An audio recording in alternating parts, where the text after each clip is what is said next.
Well, here we are. Another Wednesday, so another wild camp. And we're really continuing what we set out to do last week, which is to find the Dogstone. I made a mistake last week. I set off from Edale, and of course to get to the Dogstone, you've got to climb over Kinder Scout. And it was just too much. I aren't fit enough, my equipment's too heavy. So, wasn't destined to fail. I had a really good camp. The video's going out in a couple of hours, so you probably may have seen that by now. But today I've taken another tack. I'm setting off from much closer, and I'm going not much elevation, so a smaller camp. Made another mistake last week with my water. I looked at the map and I thought, well, there's loads of water up on Kinder. I won't have a problem with filtering it. But of course, all the bits of water I could see were tiny little trickles, and even though it's sodden up there, it was no good. So it wasn't a very good start. Today I brought my water with me. There is a water source. You may hear it bubbling away by the side of us, and we're following that pretty much up. We're going past the Kinder Reservoir, and it's one of the source rivers for the Kinder Reservoir. So we'll be camping quite close to there, but I'll show you that later. Anyway, I'm going to not do too much filming on the way up. I'll do the odd little bit, but not very much, not much talking. Should be an exciting camp this, so catch you all later. It is a stunningly beautiful day. Weather is gorgeous, it's quite warm. Looks a good one. Catch you later.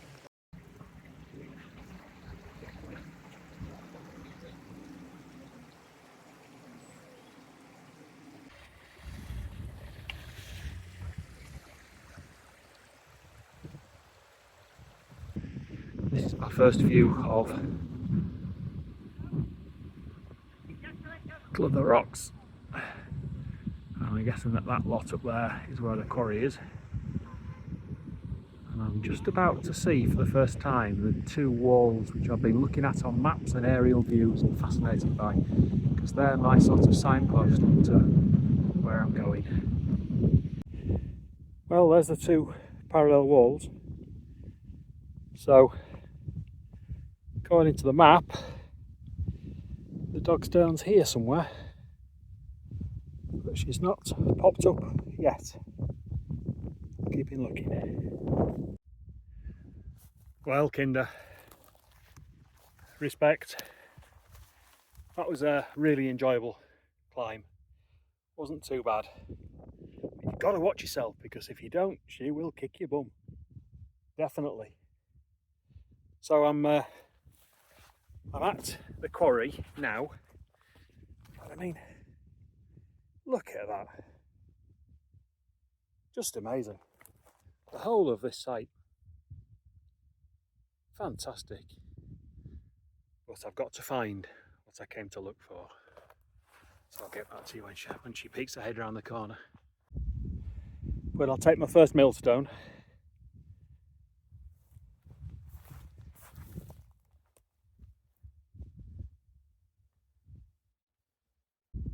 Well, I've been looking for a while now, hunting around for the stone. I've got a map, I've got a couple of videos, and I've been using the walls behind me as a pointer, but I wonder if you can spot it.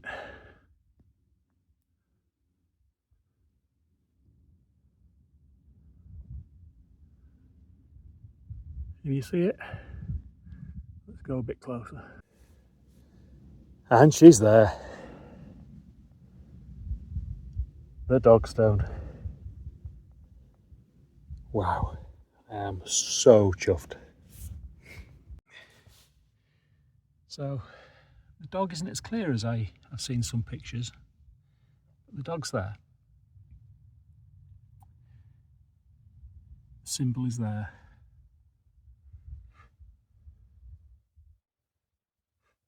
And that's the cipher. I wanted to look at the first word, because that's S.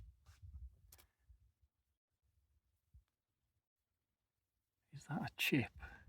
Is that an erosion, or is that the same shape as that one?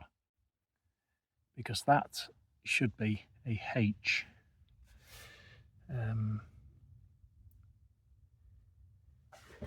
So S, H, E, those three shapes there, you see they're very clearly defined on there.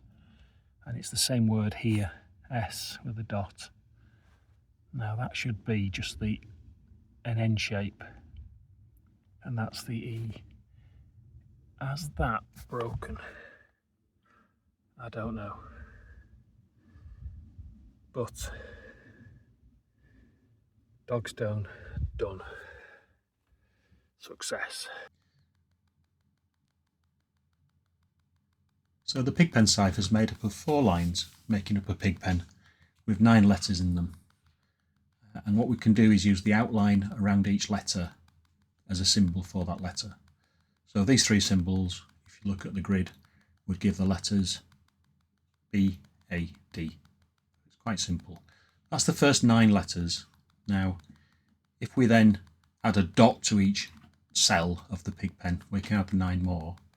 The remaining 8 letters we need a different shape, so we just use a cross and give the 8 letters like this, and that gives you the 26 symbols.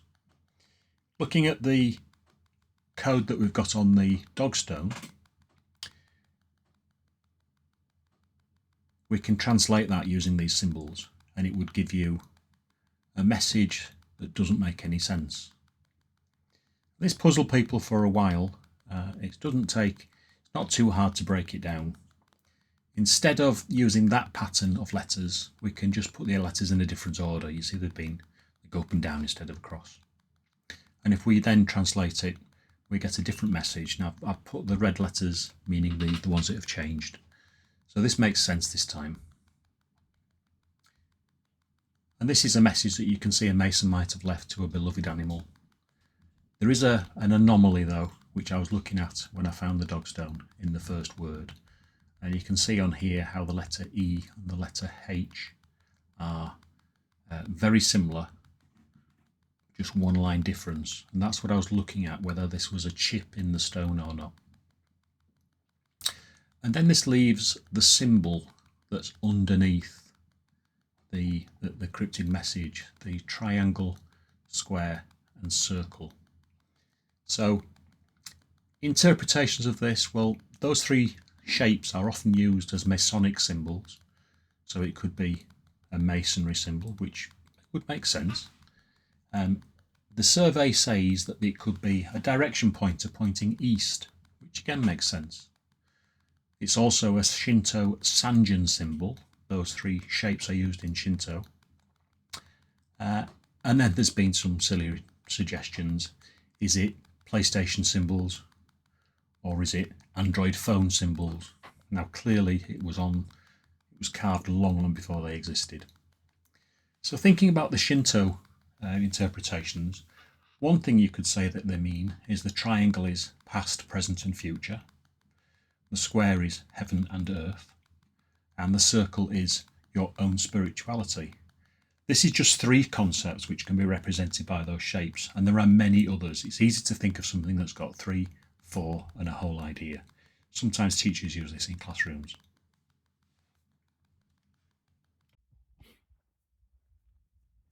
So I've got the Rakoon pitched and I've stuck a little tarp over the front. It's work in progress, but it's going to give me a bit more shelter over the front, and I think we've got not very windy night tonight. It's cloud free, so I might get some star shots. Of course we're below Kinder, so we're going to get plenty of planes flying past. It's coming in cold now, so I'm going to be putting some warmer gear on. Make myself a cuppa. I'll show you what's inside the tent. Smashing walk up. Dropped my gear in a likely camping spot, and then set off to find the Dogstone. Oh, it took me ages, but I found it, and I am delighted. So that's my quest complete. Everything else from now is a bonus and a success, so I am extremely happy.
Okay, so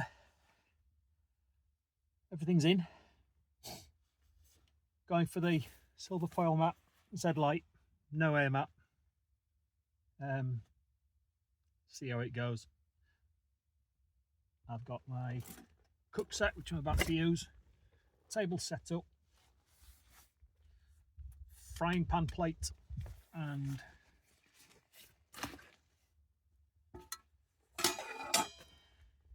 get that straight on my buff. Looking at my glasses all over the place. Very professional fillet, well done. Oh, that's better.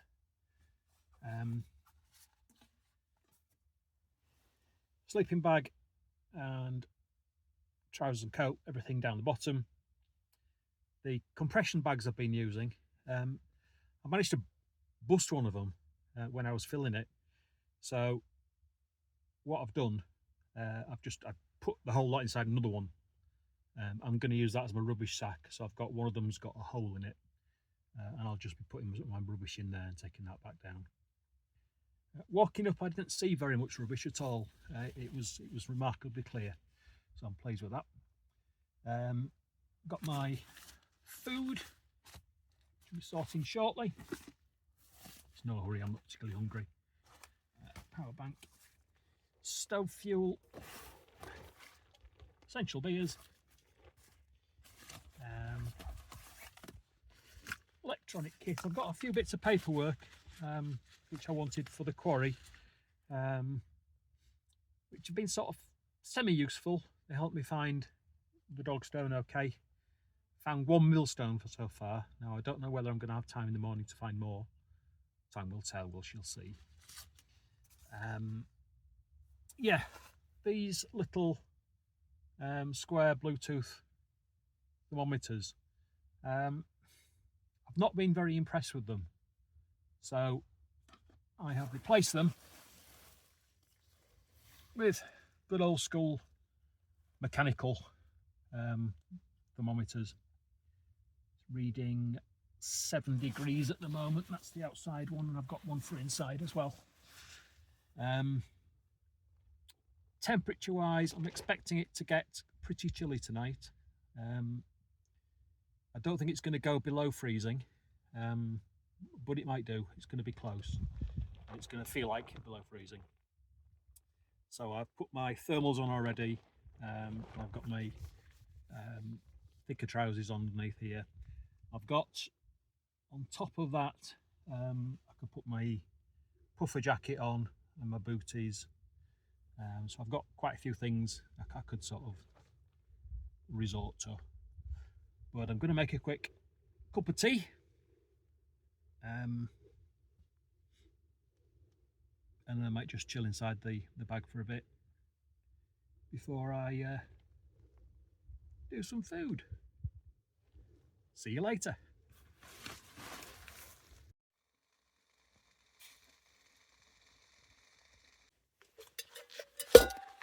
So we've got some Uncle Ben's plant-powered tikka masala in a squashy pack. Goes inside there. And just some, this is Sainsbury's brown rice. Squash that up. Stick that in there. Cover that in water. Let it boil for a couple of minutes. I brought my open-air knife, zip the tops off them, and I like to eat from a plate, so that's tonight's food. That was on special offer for £1.50. The bag of rice was on special offer for 50p. £2 for my evening meal. Bargain. This tastes delicious. So we have a beer review. This is the Northern Monk Black Forest Gatto Stout, which I got from Sainsbury's. Dark chocolate and sweet cherry flavours combined in a lavishly decadent stout. Rich and boozy. Okay. I've already opened it. Video decided to have a blip. When I opened it, I got a very, very strong smell of Black Forest Gatto. And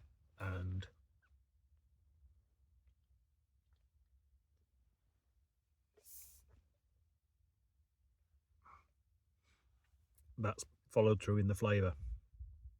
Doesn't taste very stouty, but there's a really strong Black Forest Gatto taste. Not unpleasant, not as unpleasant as it sounds.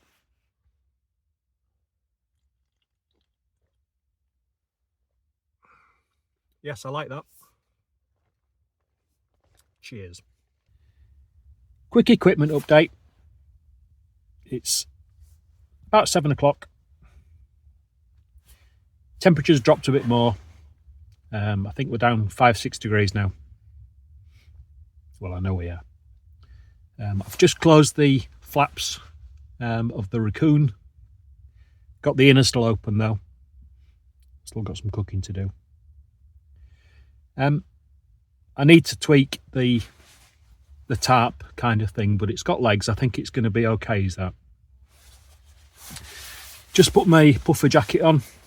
Temperature's dropping a bit. I'll be getting my gloves out in a minute. I'm just going to keep the extremities warm. My Trachology pillow, which I've really rated up to this point, has got a leak, which is annoying. It's not a problem. I can sleep probably without a pillow, but I'm just going to probably roll my coat up and just sleep on that. And I hope I can fix it, because it's not a cheap piece of kit. Prior to wild camping, I just used to just get a bag, shove some clothes in it and use that as my pillow. I don't need a really big pillow ever, but just something a little bit under your head is nice. So that's an equipment fail, which is annoying. Equipment successes. My setup, I like it. It's good. It's just very heavy.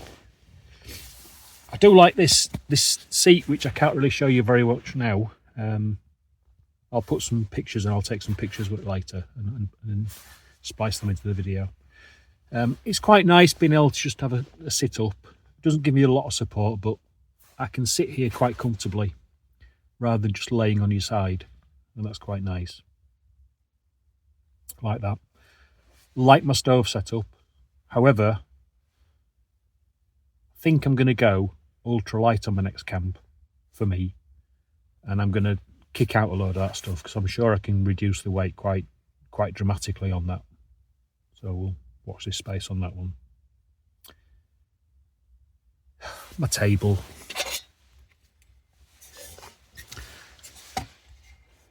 I've got one of these tables, which is, if you haven't seen one, it's 2 plates and this like spring clip. And you have to get them just in the right place and they clip together. And they form your little aluminium table. It's quite, well, it's very useful having that to be able to cook on.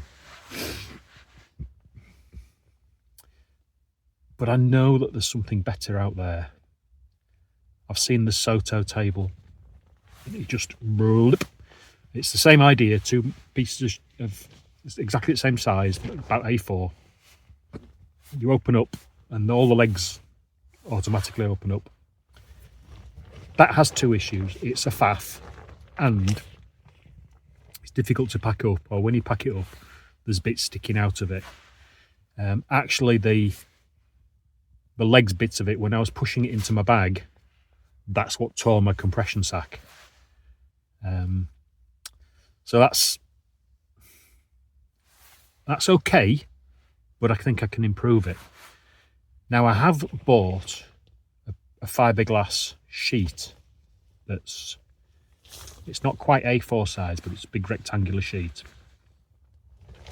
Extremely lightweight. It's fireproof. If I can work some way out of getting some legs on that, that will be brilliant. It wasn't very expensive, although you can pay an awful lot of money for sheets of fiberglass or carbon fibre. I think I paid £8 and £4 of that was postage. So maybe that might be something I can use in future. My thermometers seem to be working really well. So I like those. I'll get rid of the little Bluetooth ones. I'll leave them at home. You know, water. I've got my platypus. So I brought 2 litres of water plus a plastic bottle with 500 ml in it. 12 of those for £2 from Co-op. Ridiculous, really.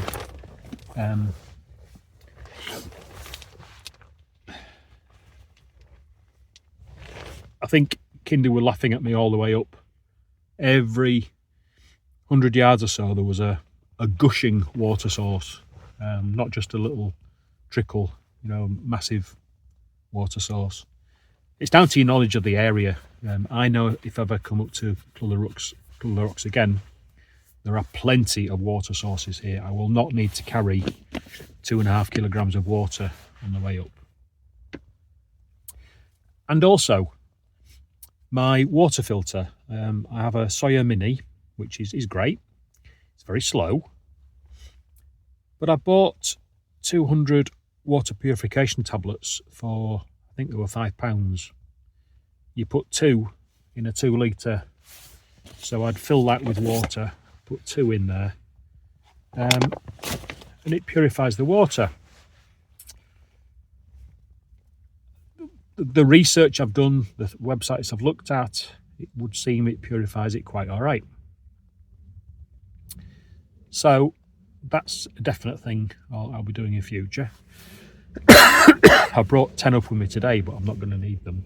But they are just so light, and they're very quick. Or well, they're not quick. They're not instant like the Sawyer Mini. But if I was going to filter 2.5 litres or 2 litres of water in that platypus, it would take me 20 minutes. It's quite a long process. So that's something I can improve.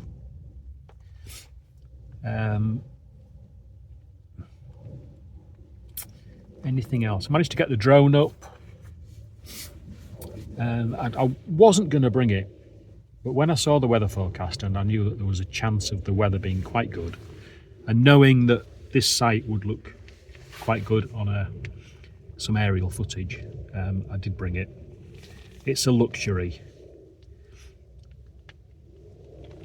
The drone weighs 249 grams. I think the controller weighs 350. Now that isn't very much weight, but it's an additional weight on top of all the other stuff I'm carrying. And I've got to get my weight down somehow. I've got to reduce it. So I'm looking at that one with a heavy heart, I have to say. I'm really resisting the temptation to touch my nose, because I know in my last video I was doing that quite a lot. I've got a very persistent cold. It might be Hayfield that's kicking in. Certainly a chesty cough at times, and my nose is running, and when I'm talking especially, I just constantly touch my nose. So apologies if I've done that, and I'm trying not to. Tell me off if I do it anymore.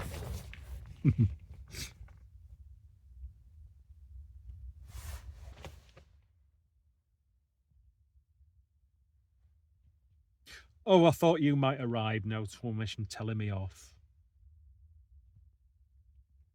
Oh, you're not telling me off. Oh, thank you. He says I've done very well to get out today. Yeah. Do you know what? Thank you, Duncan. Yes. I can't explain this, but I do know that lots of other wild campers, people on YouTube, and also in other things as well, find it very difficult doing stuff sometimes. My mate messaged me this morning and said, make sure you get off, and he knows my struggle. Yes, that's Benny, yes. Yeah, he's doing very well. Yeah, thank you. Yeah. I don't think it's quite up for wild camping yet. Oh, you'll definitely be coming soon, yeah. So, yeah. And I basically made it not something I could make a decision on. I was definitely going to do it, and saying no was not going to be an option. But I get in the car, when I'm getting close to the place where I'm going to park, this demon appears, and it's very hard to say, will you just go and do one?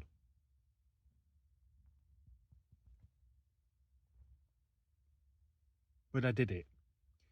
Now, I have to say that there were 2 or 3 occasions last year where that demon won, where I either got to the car park, made an excuse, and didn't camp. One of those times I just drove into Hope, parked up, and went to the pubs and did a few beers in the pubs. The other 2 times I came home.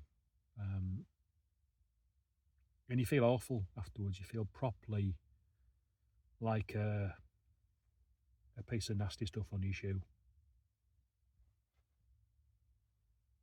I know.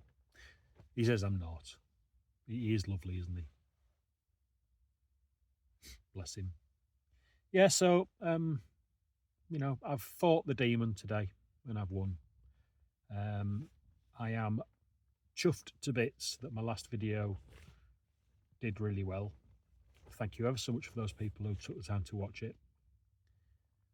Thank you for the people who've liked and commented, and the new subscribers. Thank you. I'm never going to be about please, please, please tell everyone, let me subscribe. I don't want to do that. I'm sharing my journey, and if people want to watch it, then that's great. It was great walking up here because I saw quite a few people. I saw a couple of couples where one of them was obviously quite a experienced walker, and the other one wasn't, and they were helping each other. I saw a couple of people who obviously come out all the time. Everybody without exception was really friendly. In particular, I saw two ladies just as I was coming onto Cluther Rocks at the bottom, going over the stile. Had a really nice conversation with them about how much they love the Peak District, and also about YouTube. I don't know if she's going to get a chance to watch my video. She did say, she asked me for my link. But they were lovely. They were very, very nice, and they particularly complimentary about Al Bush and Blue on the Bushman and Blue channel, which was great. He's a fantastic bloke. If you haven't already subscribed to his channel, please go and have a look at it. He's ace. He's really good. Yeah, he brings his dog out.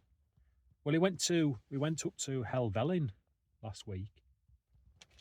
Yes, I want to go up there as well. But as well as doing, he didn't go right up to Helvellyn. He camped at Red Tarn. Yeah, that's the lake at the bottom. And it was when he woke up in the morning, there was lots of snow. No, much more snow than we had at Calwark.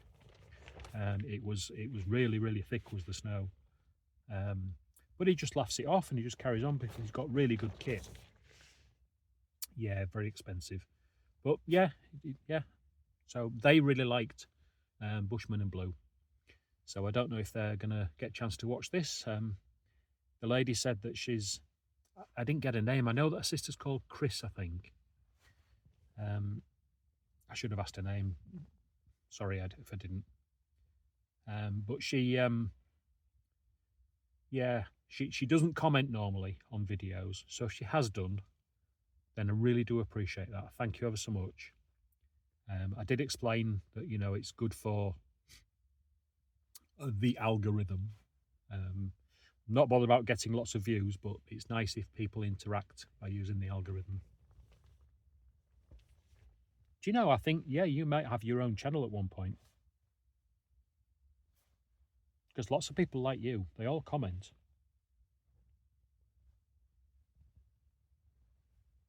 Oh, he's very happy now, he's very happy. Okay, so are you going to go back in your compression sack? I know, yeah. But you're happy in there, aren't you? Okay. Well, I might let you sleep with me tonight. I haven't got a pillow, so I might use you. Let's have another beer. So another beer from Sainsbury's. Brewdog. This is the Grind Coffee Stout, made with ethically sourced coffee. United we stand for better beer, fiercely defiant and independent, brewed by baristas. It will say very much in there. 6% coffee stout. You don't see much that can go wrong with that. I like Brewdog as a company. I once had the experience. I was in York with my brother Peter and my friend Lance, and we went to the Pivney bar, and they had a bottle of Tactical Nuclear Penguin. What a name. I can't remember if it was 48% or 55% proof. Yeah, for a beer. Now, Sink the Bismarck and Tactical Nuclear Penguin were their two attacks on the world record for a strength of beer. And one of them came in a stuffed squirrel. The bottle was inside a stuffed squirrel. And I can't remember how the other one came. And I can't remember which one was which, and whether it was the 48 or the 55. I think they did the 48, and a brewery in America beat them. And they fought back straight away with the 55. Now, obviously, it's extremely expensive at that price. I think it was £10 for a shot. So they put in a whiskey glass just a shot at the bottom. I do remember tasting it. I put the glass to my lips, took a sip, and it was the most sublime, beautiful, gorgeous taste for about 2 seconds, and then your mouth went numb because the alcohol was so strong on it. Definitely glad that I had one of them, and I think Peter paid for the round, so very grateful for that. Yeah, but it was an experience. So I've Brewdog always have a place in my heart. Anyway, this is the Brewdog Grind. Oh yes, I can. This has got real coffee in it. You can tell.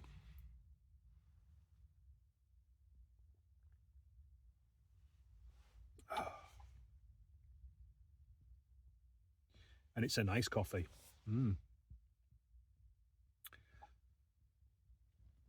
Don't know if it's ethically sourced, if that tastes differently, but that's a nice beer. It's nice to have 2 good, decent beers.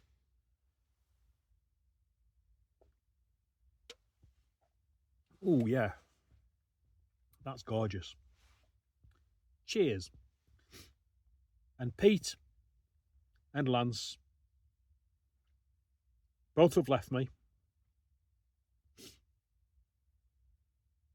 One's no longer on this planet, and the other one's left Yorkshire, gone to Spain. But I love you both. Miss you every day. Cheers. Just wait for my food. My 10,000 milliamp hour battery pack, which I thought never let me down.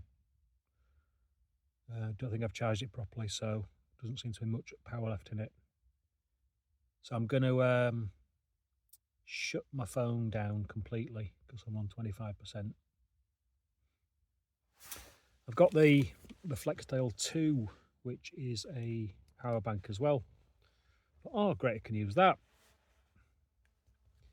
But it's USB-C, so I need a USB-C to USB-C lead. Duh. Talking of leads, I think I also need a longer USB-C to USB-B lead. So I can put my power bank on the floor under the tripod and charge from there. These things are meant to try us. Temperature inside the tent is 5 degrees. Outside the tent, 4 degrees. But I've got the inner open, so just getting for me my food ready. Once that's boiled, I'll be eating that. Then I'll see you in the morning. I've got a time lapse running outside. I'm not going to do any star photos. I might do. I'll have a look. I don't know. Yeah, warm. Everything's okay. Cool. Speak in the morning. Doing my leave no trace checks. That wasn't me. Do you know, I'm sure that I went there last night. Although I don't think a sheep would have come this close to do a poop. But there you go. Nothing left where I was. Everything packed away. That was quite a good camping spot. I might even come again. When I was packing up, I noticed this. It's obviously been there quite a while. It's a full bottle. Now, I can't imagine someone's left it there on purpose. Much as a beer would be nice. I'm going to... oh no, that's...